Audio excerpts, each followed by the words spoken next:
siya ng kaliwanagan ng pag-iisip.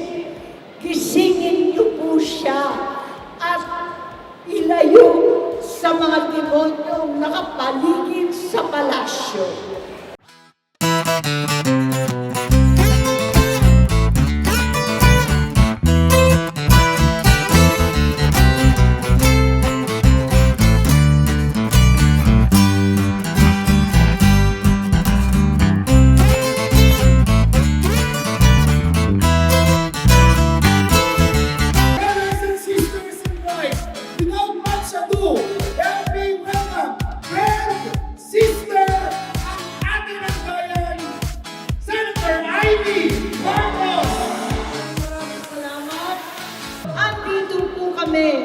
Para makiisa sa JIL at manalangin sa ating Panginoon.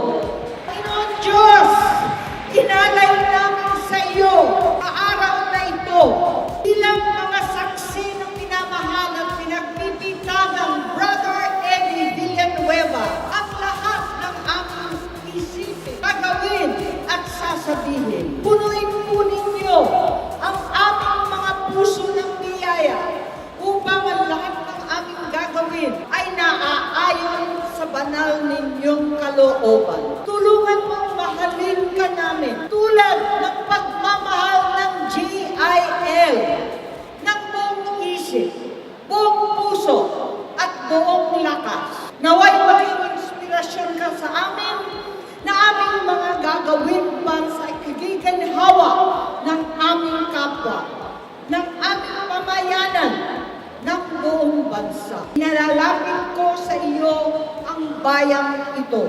Kami po ay iyong iadya sa makasariling ambisyon, kawalan ng malasakit at pagkabulag sa kapirasong kapangyarihan. Palakasin ninyo ang kalooban at kalusugan ng mga pinuno ng bayan upang makapaglingkod ng mga katapatan, timpatya at pananagutan upang manindigan para sa aming institusyon ang ating konstitusyon at ng mandato ng taong bayan. Ipaalala po ninyo, mahal na Panginoon, sa Kongreso na sagrado ang tiwala ng bawat Pilipino, na ang botong ipinagkaloob sa bawat halal na pinuno ay bunga ng kalayaan at demokrasya. Protektahan naman ninyo ang ating vice-presidente.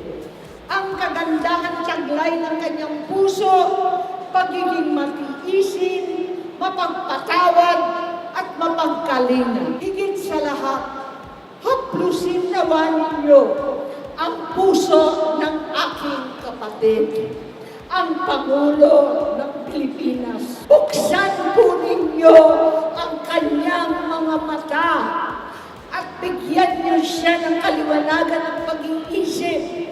Gisingin niyo po siya at ilayo sa mga demonyong nakapaligid sa palasyo. Bigyan niyo po ng lakas na loob ang bawat Pilipinong hinahamon ng kasalukuyan. Manindigan para sa tama. Labanan ang pwersa ng mga mapanlinlang. Huwag niyo pong pabayaan ang pinakamahalaga kong kapatid, ang taong bayan. Bilang kami pong lahat ay mga anak ng bayan at higit sa lahat, anak ng Diyos. Tahanan ang bansang Pilipinas. Isa na pong mundo sa pangarap ng kaunlaran at biyaya ng kapayapaan. Panginoon Diyos, inalay namin sa iyo sa araw na ito bilang mga saksi ng minamahal at pinagpipitagang Brother Eddie Villanueva ang lahat ng aming isipin, gagawin at sasabihin. Punuin po ninyo ang aming mga puso ng biyaya upang ang lahat ng aming gagawin ay naaayon sa banal ninyong kalooban. Tulungan mong mahalin ka namin tulad ng pagmamahal ng JIL ng buong isip, buong puso at buong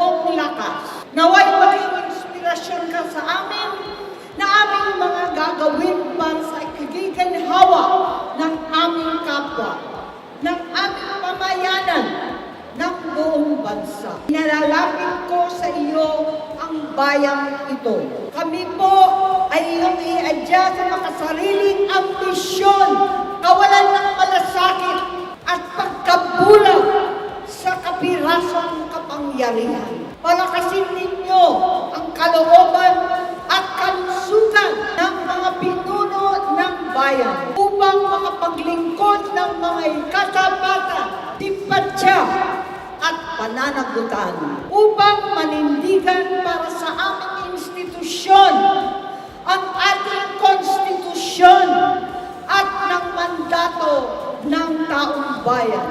Ipaalala po ninyo, mahal na Panginoon, sa Kongreso na sagrado ang tiwala ng bawat Pilipino, na ang botong ipinagkaloob sa bawat halal na pinuno ay bunga ng kalayaan at demokrasya. Protektahan naman ninyo ang ating vice-presidente.